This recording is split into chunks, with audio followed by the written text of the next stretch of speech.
Welcome to Fun and Fundraising, everybody. The podcast where we talk with people behind top nonprofit galas and signature fundraising events to showcase how they positively transform their communities.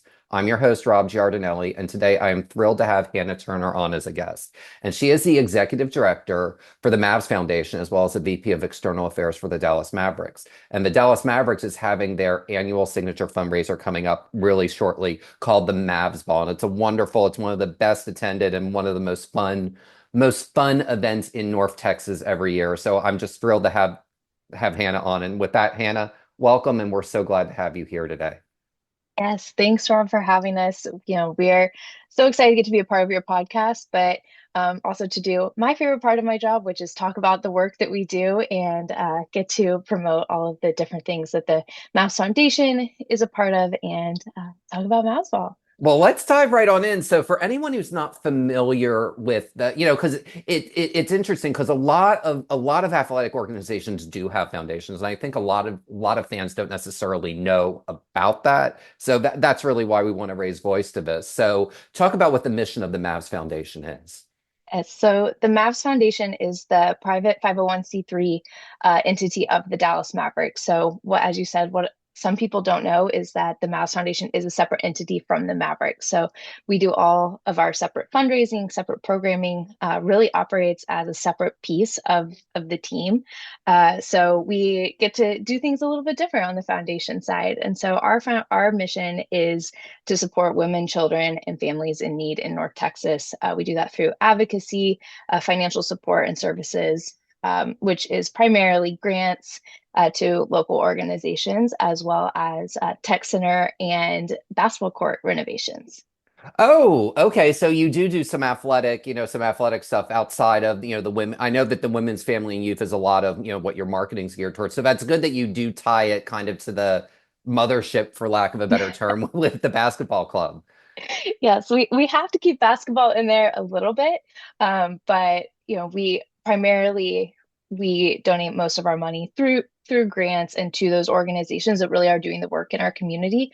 But we are really also able to use our resources and create these fun, safe, learn and play spaces all across North Texas where students can come and learn. They can participate in sports. They can learn about basketball or they can learn about technology and really just creating fun places that the kids want to be and they want to be safe and learn from.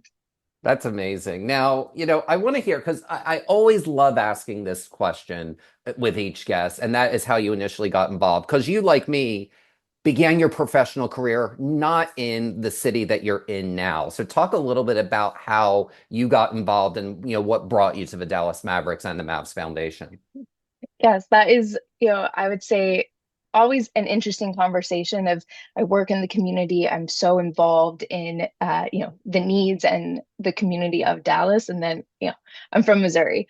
But I've been in Dallas for 10 years. I've been with the Mavericks for all 10 of those years. And had really worked in nonprofit in sports in Missouri. And so I had moved down to Dallas to work for the Mavericks in a ticket sales position and really got to learn the fan base, learn the community, learn about all the different areas of Dallas, all the different types of people in Dallas, all the different community organizations in Dallas through our Club Maverick members, through our group sales. So it was kind of in a interesting way, a crash course in Dallas by being in ticket sales and being out and about and always talking to different people. And thankfully over those 10 years, I was able to kind of get back to my roots, get back to really being a part of the philanthropic side of sports and getting to utilize the platform and being part of the sports team, but getting to give back and to use sports as a way to bring people together and help the community that the team is in. So that's a great answer. And I want to ask one follow-up question, because you were talking about how you kind of had the crash course in, kind of learning about Dallas, when you first moved here. What advice would you give to somebody who's moving into a new city? Like what would you recommend they do to kind of get involved and really understand the fabric of where they're living, especially as a new resident? Yeah, definitely. I mean, I was pretty much fresh out of college when I moved down here. And so I was involved in everything that anyone asked me to be involved in.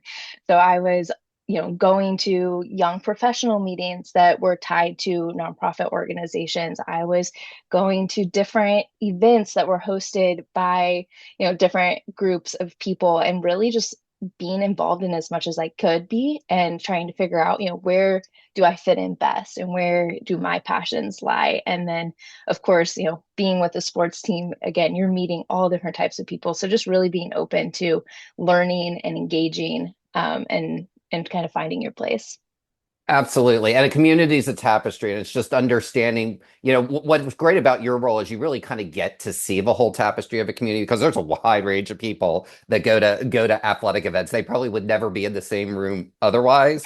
And it's just, I just think it's so cool that that you get to do that. And you talked quite a bit about philanthropy in that last answer too. And talk a little bit about what makes, where your passion for supporting philanthropic causes, specifically women's, family, and youth causes comes from. Yeah, definitely. And I think that that is what really drew me to the Mavs Foundation specifically, as we kind of talked about earlier, is we're women, children, families in need. So that is a wide variety of different people, different needs in the organization. And so being tied to and working for an organization that is able to address so many different needs, and also be reactive and adaptable. So we are, we're not in one lane of support. So we're able to, an organization can come to us and say, this is really a problem right now for a lot of us. And we can look at our funds, look at our different grants, and react to those problems rather than, having to say, we can only support this cause, we can only support this cause, which there is certainly, um, you know, positives in being having a focus area that is more narrow, but having our vast focus is really great when it comes to being able to address current needs. And I think, we saw that a lot in COVID. We've seen that through, natural disasters coming through the area. So we that is really what has spoken to me specifically with the Mass Foundation is just the wide variety of support that we're able to give each year. And that wide variety of support really it reflects, like I just said in that, previously, the wide range of people that the Dallas Mavericks, draws. And, one thing that I have always found fascinating with, companies that have foundations, whether it's a sports organization or, another corporate entity, is they're basically, for lack of a better term, I call them tandem organizations because you've got, kind of the corporate mothership and you've got this kind of philanthropic side over here. So talk a little bit, what is the secret to creating a successful partnership between those tandem organizations so that you're getting, so that it's not one of those things like, that the people on the Mavericks that are like, oh God, here comes the foundation again, and that they're really actually excited to work with you.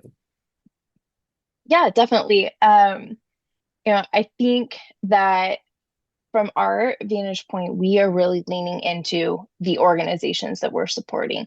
And, we are obviously the experts in basketball. So when it comes to building basketball courts or it comes to, creating youth programming, that is 100% our wheelhouse. But we really rely on our local organizations and our grantees to be the feet on the ground, the ears on the ground, the eyes on the ground. They're really going to be able to tell us what those highest needs in our community are, because it is their sole purpose to address those needs. And we put a lot of trust in those grantees. Um, and then in return, they kind of get access to our platform. And we really work hard to share the stories of our grant recipients. They come out to games. We do check presentations at halftime. We do social media campaigns surrounding the organizations we support. So we know that they're doing the really hard work, and we come in and get to bring the fun and excitement and the eyes to their organizations.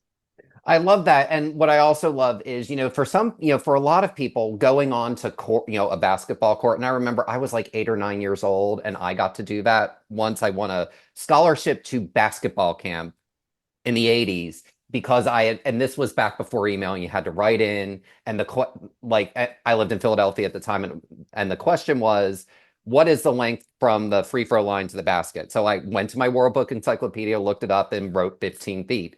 I mailed it in and I won, and I got to go on court at halftime because I got a scholarship to the 76ers annual basketball camp that was in the Poconos. Like it, there's just something really magical and cool with that. And what I really liked about that answer is you're bringing people in the community that they get to kind of do this once in a lifetime cool thing and recognition for the positive stuff that they're doing. And that's Yes, just and so I key. 100%. I think you really hit on a piece of why I work in sports and why I am so passionate about using the sports platform for good is I think everyone has that memory. And, even if you're not a sports fan, I would bet that someone still has a memory of going to their first sporting event or, 40 years later talking about being on the court, or, when we host basketball clinics and we have our players come out, we're really creating those memories that carry on with our community. And, on the foundation side, on the community side of the Mavericks, we are everywhere. So we try to reach all different areas of Dallas, all different areas of North Texas, and provide those memories, small and big, for our fans, but for our community organizations, for all of the different people that are doing the amazing work in North Texas.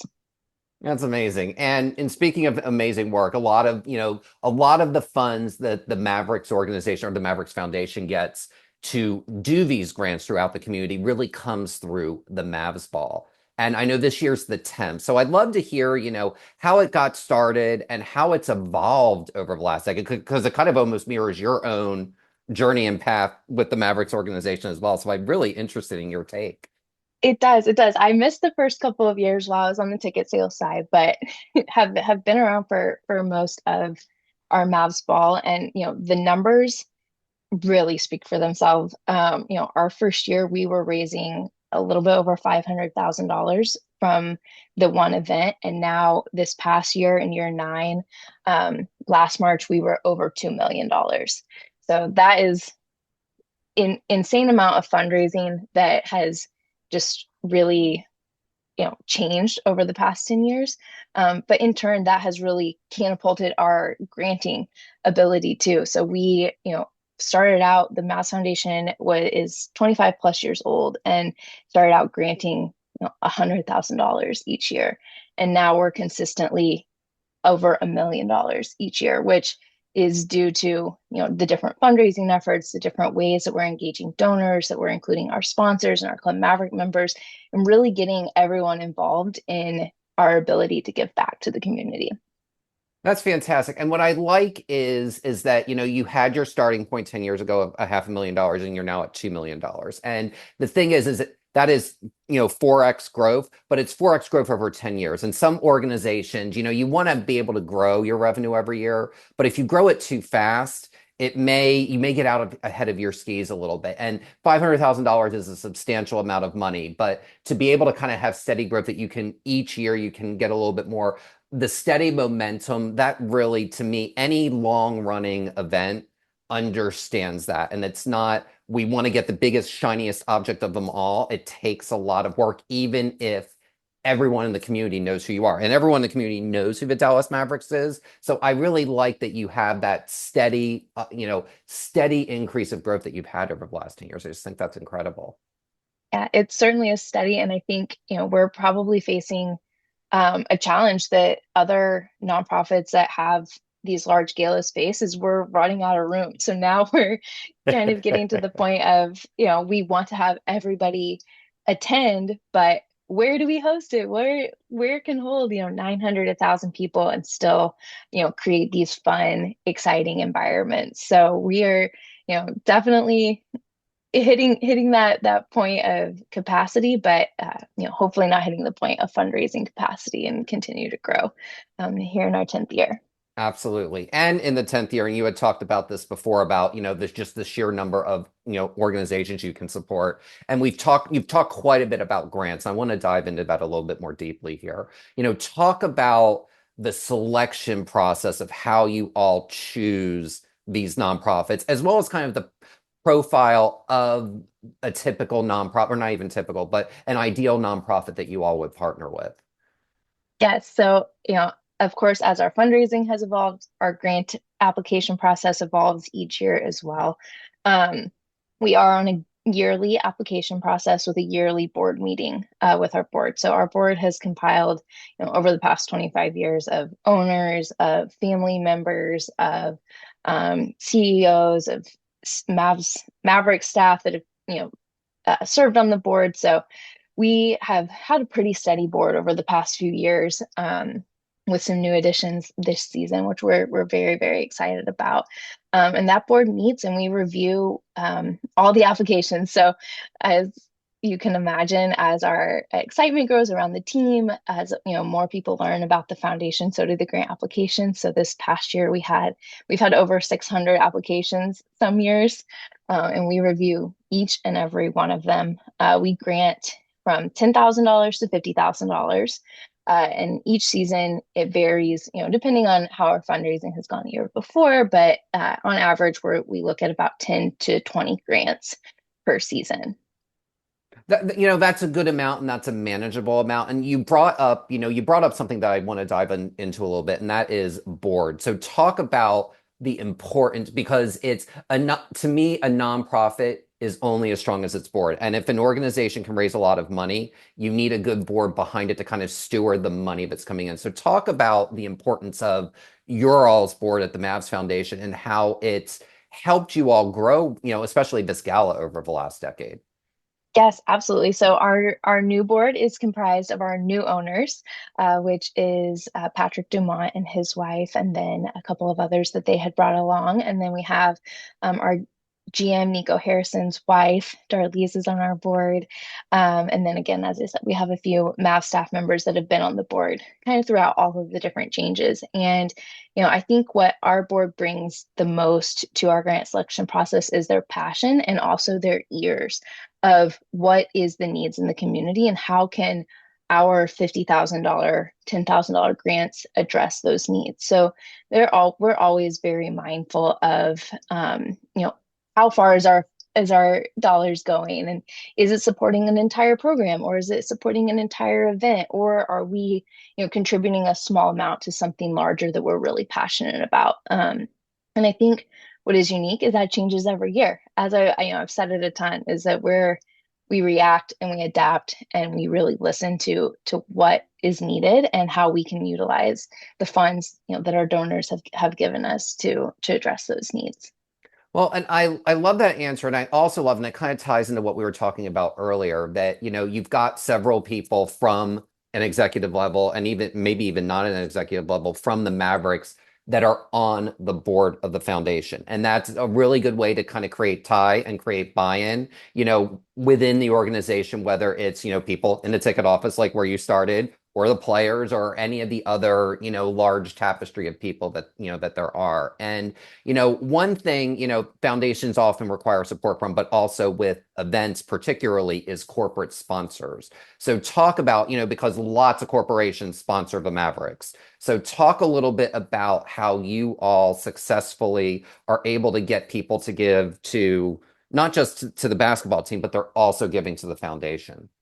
Yeah, absolutely. I think, we've really seen over the past, handful of years that corporate responsibility is driving business decisions. And there are many instances where we are working with our sponsorship sales team to secure a new partner, and my team is going into the pitches and they're talking about the community work and the different things that we're doing, from a Mavericks community standpoint and from the foundation standpoint. And sometimes that really is the differentiating factor of if the corporate sponsor is going to support the Mavericks, or if they might support their own causes. So um, it really has grown a lot, I would say, probably in the past 5 years of really driving those decisions and getting their support, not only on the Maverick side, but on the foundation side as well.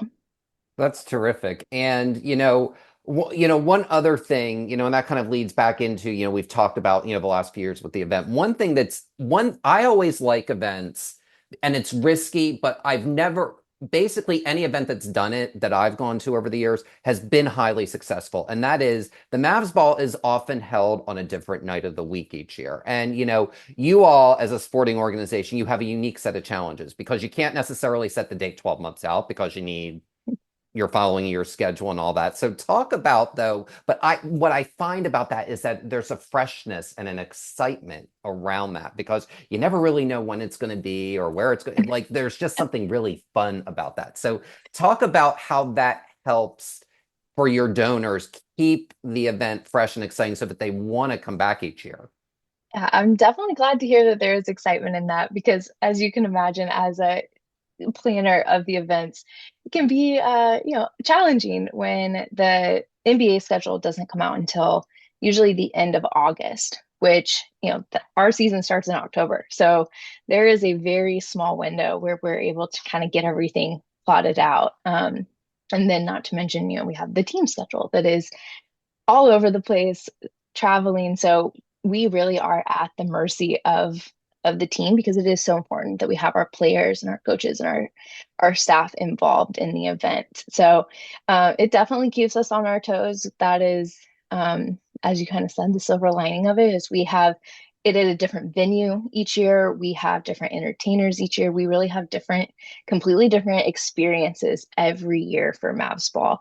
And the same goes for our tip off of the season. We host our other fundraisers, our Toast to Tip Off event that kind of tips off the season. And it's in the same situation where sometimes it's the luncheon, sometimes it's a happy hour, sometimes it's before our preseason activities. So we really, just lean into that. And as you mentioned, we have sponsors, we have donors that come every year, and they can pretty much guarantee that they're going to have a different experience each time that they come, which is always just so fun to see and so fun to provide for those continuous supporters. Absolutely. And you talked about tip off and the season and just kind of being at the mercy of a lot of things. And one of those groups of people, that can be very key are season ticket holders. And I can't tell you how many times over the years I've heard of people chairing events or becoming heavily involved because they attended a 5K that the organization also hosted. So there's kind of these, you wouldn't tie them together, but you do. But how do you all as an organization, as a foundation, how do you nurture Mavericks season ticket holders and identify who may be good Mavs Foundation owners? Yes, I mean, our Club Maverick members and our corporate sponsors, they truly are the foundation of the foundation. They are our friends. They are the ones that, we really lean into when we're fundraising and when we're inviting out. Because they're the ones that we're around the most. And, we know that they support us on the court. And, we really hope that they see all of the different things that we do off the court and, can get on board with that too, because you know, not every year are we going to be the best on the court, but we do strive to be the best in the community each season. So having the support of our Club Maverick members and getting to have them be a part of our events is, something we certainly value. I will say we have also kind of different entry points to the Mass Foundation for any fan. So Club Maverick members, sponsors, they can participate in our online auctions. They can participate, as you said, in some of our smaller events, our 50-50 raffle, or they can, be the presenting sponsor of some of our large fundraisers. So there is a place for everyone with the Mass Foundation, and we just love having the support, as I said, kind of on and off the court. Well, the on and off the court is key, and I really loved your quote there about you may not be the best on the court every year, but you want to be the best in the community every year because that can be a North Star that you don't have to worry about injuries and all salary caps and all the things that may cause all those things. And that's actually a good segue to the next question, and that is how do you all work with the Mavericks to have players be a part of the Mavs ball, and how does the players' involvement help contribute to the success of the overall event?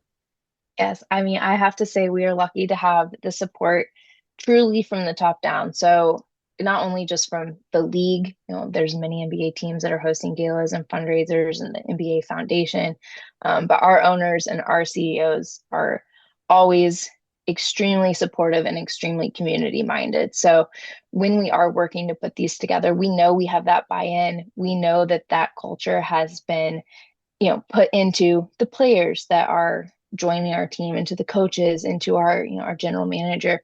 Everybody understands the importance of not only this event, but the uh, what the event provides back into the community. So um, they're there. The full team comes every year, and this year it's on a Sunday because of that. So while that not might not be ideal, as I said, it is so important to have the players and the coaches and everybody involved in our efforts. Um, and so, they're part of our entertainment. They're part of the excitement. So while not everybody might not be a Mavs fan that comes to Mavs ball, but I think that most of our guests walk away fans of the players because they are so interactive. They have such a fun time. Our top sponsors have players sit at tables with them for dinner and for the event. So that is just, a totally different experience than you might get at some other galas. And then most recently, we've seen the players actually start bidding in our live auction. So we really lean on them in giving us, donating their time for experiences, which I'm sure we'll get into. But um, typically, they donate their time, our live auction experiences, memorabilia. That's where they help us fundraise. But over the past few years, we players are getting in bidding wars with each other. They're getting in bidding wars with other donors and sponsors, and it just really becomes this event that the players are really immersed in. So it's been really fun to see kind of the evolution of that too. That's really cool to hear that, what goes on the court can continue off the court in a little fun, friendly competition, whatever fun, friendly competition may go on in practice, is also is also going on, can also go on and, go on in the ballroom. The other thing that's really, I think, great about all the players being involved, and especially if you're a guest at something, is the roster doesn't stay exactly the same year after year. So there's going to be, new energy that the players are going to give because there's always going to be a new player or two each year. And, someone who may have been a rookie 10 years ago is now probably one of the one of the veterans on the team. Hmm. So it's that's what I love about that is that roster, it's going to change. It's never going to be the exact same configuration, and that, can help keep it fresh. And, I want to talk some about this year's ball, because you talked about, various elements and you teased some things, but tell us what people can expect at the 10th Mavs ball coming up here. Yes. So the 10th Mavs Ball, we are, of course, focusing on our mission. We are really excited to get to celebrate the 10 years of Mavs Ball and the work that has been able to be done due to the fundraising of this event. So typically for our events, we work in entertainment. We're an entertainment company, so we really pride ourselves in creating an entertaining experience. But coming into this year, we want to make sure that our donors and our guests are reminded of, the incredible work that we're able to do because of their participation in this event. So I think we'll see, a little bit more features of the foundation, a little bit, those heartstrings being pulled to show our donors, the work that's being done because of their donations. Again, of course, we have a new venue this year, so we are going to be at Silo Dallas, which is in the Design District. So that brings a totally different vibe than last year. We were at the Omni. We've been in airplane hangars. We've been at the American Airlines Center at our arena. We've been at hotels. We've been all over Dallas for different venues. So we're excited to be kind of close to our neck of the woods and create that experience. We always have, again, different ways to engage. So we have like diamonds and bubbles where guests can win diamonds. We have wine pools. We're working on a sneaker pull this year where you can get a mystery sneaker. Oh. Um, and then of course we have our online auction. We have, the different things that take place throughout the night that keep our guests engaged and, always thinking about how they can support, as I said, at all different entry levels throughout the night. That's fantastic. Now, you teased earlier. I know you may not be able to divulge, but I'm going to ask anyway. So, you teased that the players can be involved in are often involved in the entertainment. Is there anything you can tease about how they will be this year? This year it is still a surprise. So we do have the players, as I said, involved in really every aspect of the event. So last year we had the mentalist come and did I I guess you just call it mental mentally. But That is the players cool. were part of the show. We've done like name that tune with the players and the band of the entertainer that comes. So you can certainly guarantee that they will be a part of the experience in some way. That is cool. And if you're there, you may actually wind up even seated next to one of them since they scatter them. I love that you scatter them out throughout the room instead of putting all the players at one table because that really allows it to be, a great event is always going to have all different types of people in all different parts of the room to really create that immersive experience. And I think that's really, really key. And for anyone listening, they have basically a dozen headline guests. So I know that a lot of organizations struggle with one. They have 12, and probably if you include the head coach and some others, you're probably talking 15 to 20. So, just remember you want to kind of spread them around the room and spread the love and spread the wealth. And then that way it will really help create a great experience for your guests. And I know we're coming up on time today, Hannah, but I always like to end our conversations with this question, and that is, what is one piece of advice you would give to an organization looking to plan their first gala? I think, today we've talked a lot about how sports in the NBA uses our platform to give back and to talk about organizations. But I think that any fundraising organization can use that as a takeaway. And the gala is their platform to tell their story and to inspire donations, to bring in new donors and to get them on board for their cause. So I think always remembering that this is your platform, this is the chance to tell your story, and through that to create that strong narrative around your mission and impact, and then weaving it into the event throughout the night. So you're always reminding your donors why they're there, what they're being a part of through this event.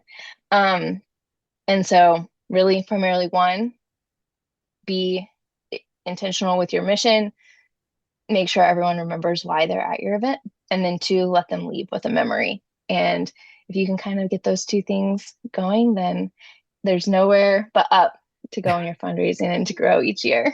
I gotta tell you, that was one of the best answers we've had in a long time, especially the part you talked about treating your gala like it is a platform. It is something that you can market and it is something that you can broadly get out to your community and utilizing and leveraging that. And that's a really fresh take that I don't think anyone's given an answer like that before. So that really mic drop moment with that, with the entertainment and with the entertainment and all that's going on. So Hannah, thank you so much for joining us today. I had an absolute blast chatting with you.